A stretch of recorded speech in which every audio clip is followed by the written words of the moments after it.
200 సంవత్సరాలు పడుతుంది మన రాజధాని.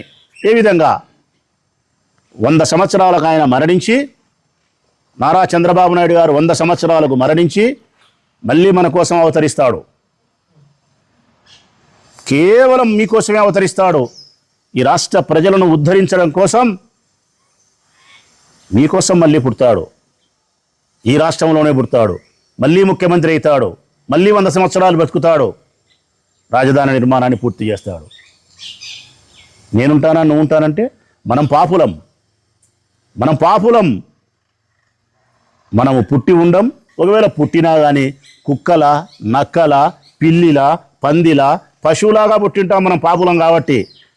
ఆయన పుణ్యాత్ముడు, దేవదేవుడైన వెంకటేశ్వర స్వామికి ఎంతో సేవ చేసినవాడు. లడ్డులో జంతువుల కొవ్వు కలిసిందని చెప్పిన అపారమైన జ్ఞాన సంపద కలిగిన వాడు. అందుకే ఆయనకు మళ్ళీ అద్భుతమైనటువంటి మానవ జీవితాన్ని ఆ దేవదేవుడు ప్రసాదిస్తాడు.